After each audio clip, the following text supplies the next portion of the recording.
Oh, hey, cool. Now I can stop calling it the new one that's coming out in 2017, maybe, I guess. God, I hope they don't ruin it again. Hey everyone. Fucking fine. More Spider-Man reviews. God. Progress. Nature to man. Oh, come on. This game gives a 2-minute advertisement for Oscorp before it gives a title screen? That's weird and off-putting, I guess. Nanomachines, son. Speaking of advertisements, I thought Beanox had a pretty good streak going with this series, but then a new movie came out and I feel like someone up the chain of command pressured them to build hype for it by putting this together. It doesn't follow the events of the movie and actually takes place after it, so it is different from most tie-in games in that sense. They took a lot of concepts and gameplay elements from throughout the series and decided to build some from the ground up or improve on earlier ones, while also shoving in new ideas. This game is the definition of a mixed bag, and assuming you're one of my subscribers, you've probably been dying to hear me rip into it. Although I think it actually has some merit here and there. But just for you, let's start off by talking about the story. My biggest problems are with the story. Everything is so poorly thought out and comes off as being either really odd or generally unfulfilling 90% of the time. Set in the universe of the Amazing Spider-Man films, Peter and Gwen take a tour of Oscorp to investigate the shady behind-the-scenes stuff going down there. Both are shocked to find that for some reason there's a bunch of half-animal people just skulking around in cages right where anyone can see. Why are they working on dangerous projects like this in the middle of a crowded city? Aren't these the kind of experiments you should be doing in, like, the desert or something? Whatever. Having this game be in a first-person view would have been awesome, but it's only for this scene. They couldn't get the rights to any of the actors' faces or voices from the film, so Spider-Man sounds like a Ninja Turtle and is never seen without his mask. Hey, where are you going? Off to eat pizza with your adopted turtle sons? Can I come? I already miss Josh Keaton so much. This new guy, Sam Riegel, just doesn't sound right to me. He always sounds way too excited, or he emotes like he's an anime character. I did everything I could to save you. You've got to hold on for me. You gotta fight! Gwen! So it's really over the top and takes you out of the scene. But back to the story. Peter starts stumbling around talking with Alistair Smythe and Gwen, when suddenly his powers make him a target for these cross-species, and they riot. For some reason, a plague that mutates people into animal monsters breaks out, and as a result, Gwen is put into a quarantine while Spider-Man goes off to find a cure. So immediately, the whole plot is a result of all of the characters being idiots. Gwen sneaks Peter into the lab in broad daylight. Peter doesn't get some distance to keep the mutations at bay and just sort of stands there while the situation gets worse. And Smythe lets these two high school kids go on a tour of something that is, without a doubt, highly illegal and super dangerous. Literally the worst thing that could have happened, you dumbass. And this happens twice. Spider-Man's arrogance leads to another prison riot. That happens a lot, I guess. The plot then focuses on everyone trying to contain, eradicate, or cure this virus, and every character makes the situation turn out as poorly as possible by being incapable of basic logic. The plot is generally dumb, but there are a lot of little issues just under the surface that I feel are worth talking about too. Every creative decision is problematic somehow. Right off the bat, I'm noticing something that I always wondered about these movie license games. What if the developers had no idea what the next movie was about and jumped the gun on the story? Here, Rhino is a, rhino that was injected with human DNA and became more man-like. Though in the next movie, Rhino appeared as a guy in a pseudo-Iron Man outfit. Both of these ideas are terrible, but some consistency would be nice. Alistair Smythe, despite being kind of an obscure character, is in the sequel. But here he looks pretty different from BJ Ryan Started the Fire Novak. This game even seems to have a weird disconnect from the movie preceding it too. Especially with Spider-Man fighting enemies on such an enormous scope. Like this robot! The movie gave the impression that everything was more grounded in reality and he wasn't supposed to be an Avengers-level badass. He was even successfully taken into police custody for being a vigilante. The only reason he got out of that whole situation is because he knew the right people and got to leave by smooth talking that depressed fireman. But nah, now I can do anything. This game's idea of dealing with a plague is so confusing that any intelligent themes that could have been used are made null by the silly extremes the characters go to. You expect me to believe that Oscorp is capable of making giant mecha robots to exterminate people with the virus? Okay, 1, this company does genetic research. Why do they have giant robots that'd give Godzilla a difficult afternoon? 2, wouldn't something that massive and destructive cause more damage than it fixes? Oh no, some Ebola got into the streets of NYC. Better launch the Reaper Armada.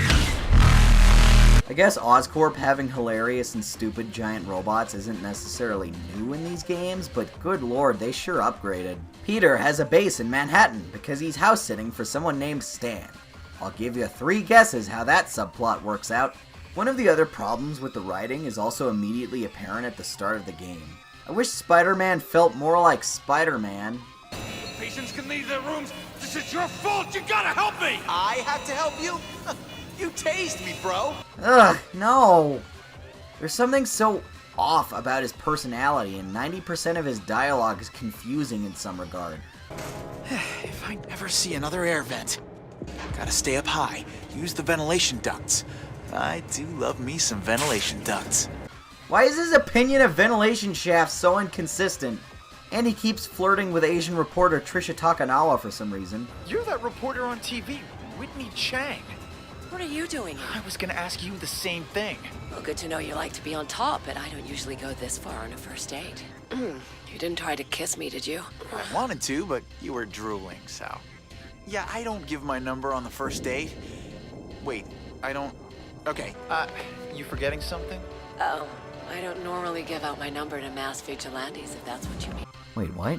If you gave her your phone number from earlier, you wouldn't need to ask for hers. If she calls you, you can just add that number as a contact, so fuck it. Like, Gwen is in the quarantine zone praying for her life that you find a cure for her genetic mutation, and you're making googly spider eyes at that lady from the news channel.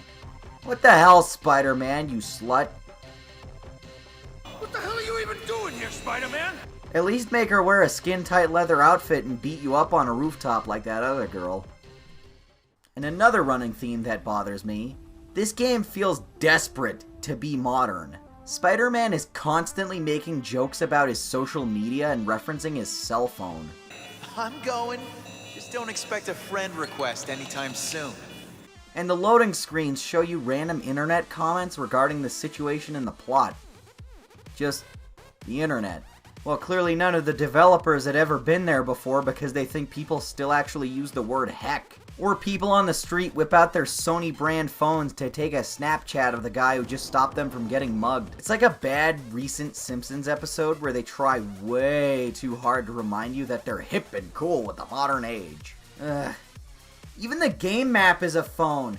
Hey, did you guys know internet? We knew internet. Wait, Peter. Take the Oz phone on the table. The what? It's the name of the Oscorp phone. The Oz phone? That is Ozfold. Huh? Okay, how about this? It sounds like the name of a radio show hosted by Ozzy Osbourne. Oh, I'm sorry, you're 15. You don't know who that is, said the 17-year-old. I'm an asshole. As a teenager and user of social media, all this does is ruin things for me. I hate seeing internet references and memes shoved into mainstream media because it always comes off as struggling for relevance, and it's gonna be outdated in a year no matter what. What am I doing with my life? I should be studying, flirting with cheerleaders, and playing WoW. The story and writing just compounds on itself with increasingly bad ideas and goofy inconsistencies. But there is hope for this game. Gameplay and design-wise, it's pretty different from usual standards, and there's a lot to talk about. So the majority of this review will probably be gameplay concerns. One of the first things I noticed is that this game is clearly trying to mimic Arkham in a few ways. The combat system is similar, the structure of narrative and locations is similar. There's even a mission where you fight escaped mental patients. I suppose I like how it limits Spider-Man a little for the basic fights. He isn't doing silly things like ripping chunks of concrete out of the ground and swinging them at people. It's just really acrobatic fighting with a hint of martial arts and parkour in there. I actually like it a lot. It doesn't go too over the top and end up feeling weird. And look, they brought back that thing from Ultimate Spider-Man where if you don't web up the crooks, they'll just keep getting back up. Probably because Arkham did something similar, but whatever. Wait, not whatever. You know what? Let's play a game called Arkham Did It.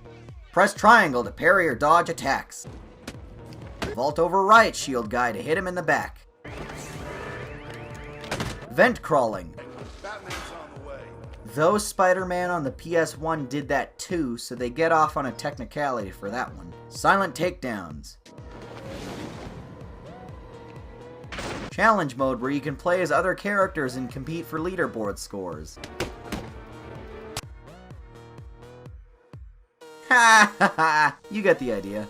Said stealth is very similar to the Shattered Dimensions way of doing things, but this time there's a button to quickly retreat into the darkest corners of the room if you get spotted, which is more useful than just using conveniently placed gargoyles like Batman does. The challenges as other characters are pretty cool because they actually made unique missions and gameplay for Rhino and Lizard. They even had a DLC to celebrate Spider-Man's 50th anniversary by playing as Stan Lee in the open world map. Oh yeah, web swinging is completely redone in a way I think is just great. The camera is closer up to feel more like you are Spider-Man.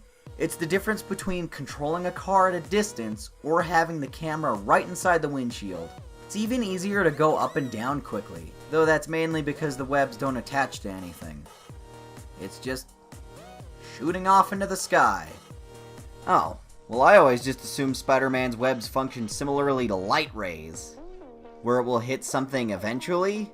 He just shoots a web and it snags on some far-off celestial body. For all we know, he could be grappling onto the moon, or a random asteroid in space, or even another planet with intelligent life. What a fascinating creature, this physics-defying enigma known as Spider-Man. He can jump 5 stories in a single bound. That's absurd! If he could do that, he wouldn't even need the webs. Wait, do you mind if I sidetrack for a second? How high can Spider-Man jump? While doing some research, it's generally accepted that he can jump at least 36 feet, though using jumping spider facts, some could calculate proportional height of about 150 feet. But then I remember one time in a Spider-Man 2099 book where they say 50 feet. If my knowledge about human anatomy is true, doesn't that mean Miles can jump even higher? Alright, one more for old time's sake. There's no such thing as a small crime.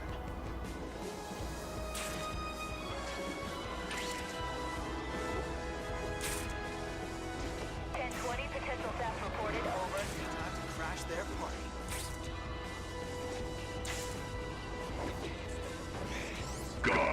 Aggression in a back alley, over. There's no such thing as... There's this thing called web rush mode, where you can slow down time and find a place to perch your web zip over to.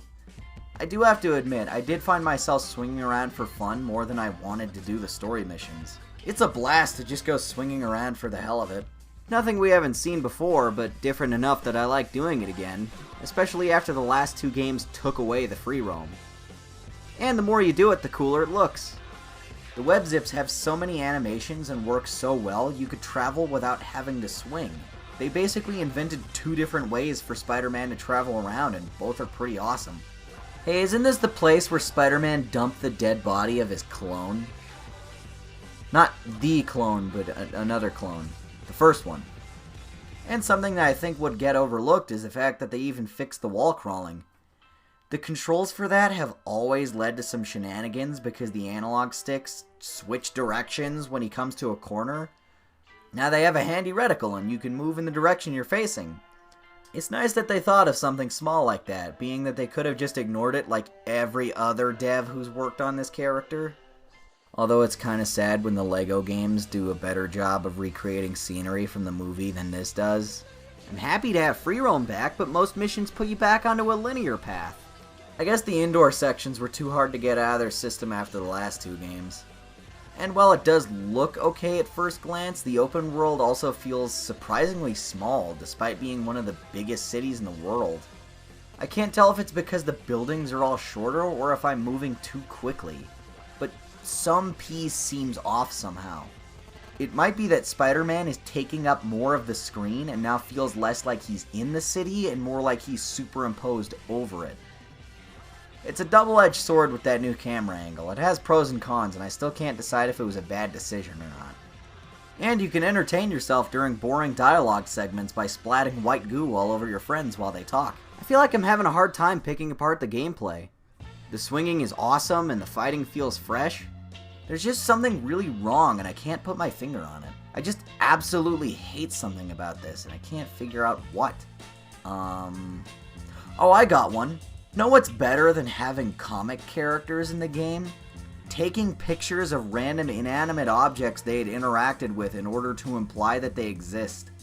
Ooh, there's a park bench that Mr. Negative sat in. Do I get to fight him? No, here's a bench. See this? Vulture was here. Isn't that spectacular? It's like watching Agents of S.H.I.E.L.D. all over again. Oh, snap. The photo-taking missions are neat and all, but does it have to save every single one of them onto my PlayStation's hard drive? Who would ever have a use for that? It's just taking up space. This game also makes my PS3 sound like it's dry heaving to run this disc, but all my other games sound fine. It's not like the graphics are that intensive or anything. In fact, the graphics aren't all that pleasant at all. Spider-Man looks less like a cartoon character with massive eyes, no mouth, and red and blue skin. He just looks like a guy in a costume. The problem is that he's about the only character model that looks good, especially for 2012. We don't reach Spider-Man 3 standards, but we skirt the line a few times. And that isn't helped by the ugly color scheme. This game looks like a Michael Bay movie. What the hell? Another fun thing of note, I'm glad I recorded this. I encountered a bug where Spider-Man kept auto-walking into a corner in a hallway. I jumped away thinking I had figured it out, but it started back up again in a later room of the level, and I found out he was gonna do it every time he touched the ground. So I had to complete 10 minutes of this level without ever standing on the floor. Is that a Zeppelin? This isn't Gotham City. What's that doing here? I'ma web it. Oh my god, it's him! Bruce Campbell! This game is perfect! So you can do fun side missions for Bruce Campbell, who plays a weirdo reporter that wants to film you doing sick b-ball moves. It's like a Dude Perfect video.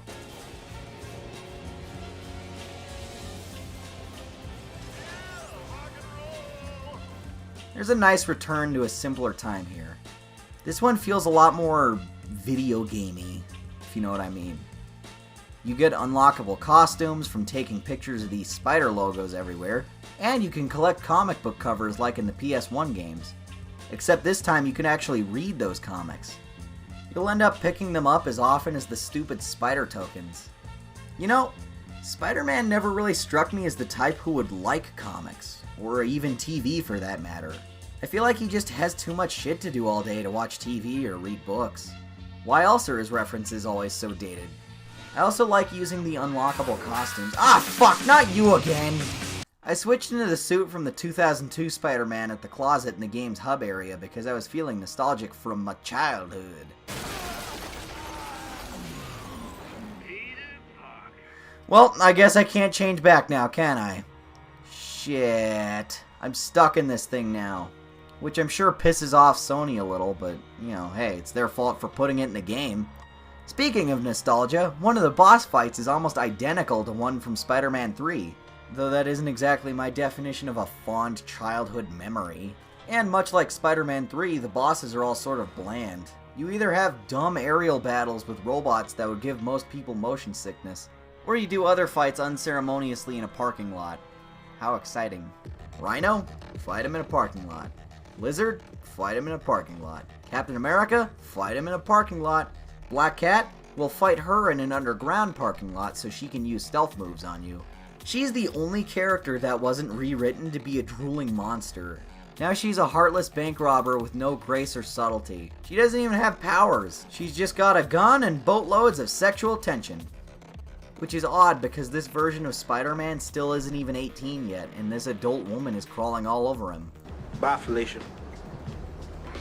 I also can't believe they were so tapped for bosses to fit this story that they had to resort to using a Z-list villain like Vermin. Yeah, anybody remember that guy? The whole third act of Kraven's Last Hunt was about him. The only character I can think of that's more obscure is Slide, the man who uses non-stick cooking spray as a superpower. I wish I was joking about that.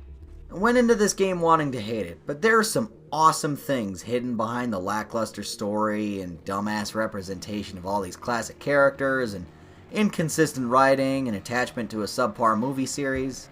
Oi, writing turns me off to everything because I don't care what's going on. It's less about being a superhero and more about dealing with a deadly outbreak of some silly disease. I just want to punch rhinos. Stop bogging me down with all this prototype knockoff crap. It gets too hard to ignore, too. They even take my superpowers away for a while, and I have to walk around on the ground like a chump in the midst of all this doom and gloom. Which I guess is something they haven't done before, but it could be done better. Maybe have Spider-Man attempt to fight a supervillain to keep up appearances and fail to learn some humility. Or use his wits to win instead of his powers to succeed anyway. You know, character building.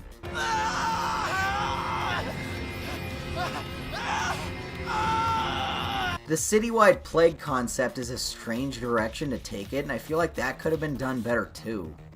Or wait, it was. New York having some kind of epidemic was shown in Web of Shadows, and that game had the benefit of interacting with the greater Marvel Universe to express the severity of the situation. And the first half of that game was essentially business as usual to help show how the outbreak changed the nature of Spider-Man's role in the city throughout the story. This game is just Spider-Man versus the world right from the start, and everything that makes a great Spider-Man story is absent. There's no well-written villains, just one-dimensional reboots of them that are completely wrong. There's no side characters from the comics either, other than Gwen. It just feels so neutered for content. Nurse! Give me some sugar. What? But I'm no nurse! Stay back! Let's play doctor.